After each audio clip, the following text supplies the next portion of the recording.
வணக்கம்.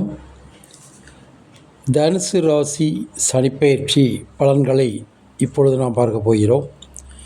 விசுவாவசு வருஷம் மாசி மாதம் 22ஆம் தேதி வெள்ளிக்கிழமை காலை 8:26க்கு கும்பராசியிலிருந்து மீனராசிக்கு சனி பகவான் செல்கிறார்.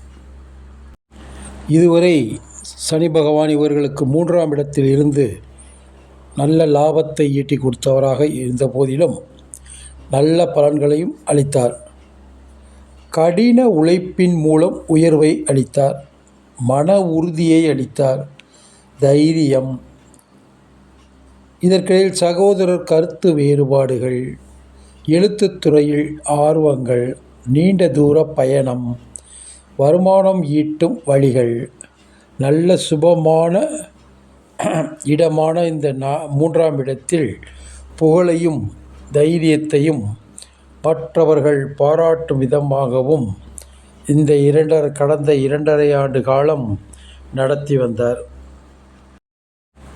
தற்போது சனி பகவான் 4ஆம் இடத்தில் சென்றுள்ளார்.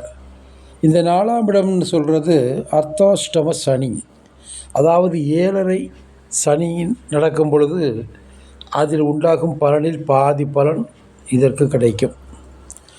வாழ்வில் போராடக்கூடிய ஒரு நிலை ஏற்படும். சதா சர்வ காலமும் போராட்டம் நிறைந்ததாக வாழ்க்கை அமையும்.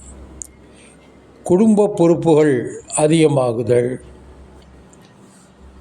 தாய் மற்றும் சகோதர சகோதரிகள் உறவினர்களின்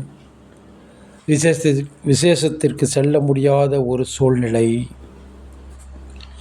சொந்த வீடு சொத்து சேர்க்கை, நிலையான உயர்வை தந்து அதன் மூலம் கஷ்டங்களை ஏற்படுத்துதல், அலைச்சல், மந்த நிலை, உழைப்பிற்கேற்ற ஊதியம், வண்டி வாகனத்தில் விபத்துக்களை உண்டாக்குதல் முதலியவைகளை தந்து நம்மளை மிகவும் கஷ்டப்படுத்தி விடுவார். இந்த 4ஆம் இடம்னு சொல்லக்கூடியது சுகஸ்தானம் என்று சொல்லுவார்கள். சுகக்கேடு உண்டாகும். நமக்கு என்னென்ன சுகம் கிடைக்குமோ அத்தனை சுகங்களையும் நம்மிடமிருந்து பறித்து கொள்ளும் வழிகளை சனி பகவான் மேற்கொள்வார். எனவே வரும் இந்த 2.5 ஆண்டு காலம் மிகவும் எச்சரிக்கையாக இருக்க வேண்டும். இந்த 2.5 ஆண்டு காலத்தில் சனிக்கிழமை தோறும் சனி பகவானுக்கு எள் தீபம் ஏற்றி வழிபட வேண்டும். காக்கைக்கு உணவிடுதல், ஏழை எளியவர்களுக்கு அன்னதானம், துணிதானம் போன்றவைகள் செய்தல்.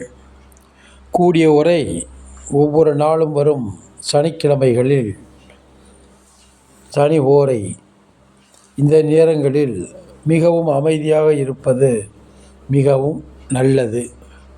சனிக்கிழமை அன்று எண்ணெய் தேய்த்து குளித்துவிட்டு சனீஸ்வரன் பகவான் கோயிலுக்கு சென்று வணங்கி வாருங்கள்.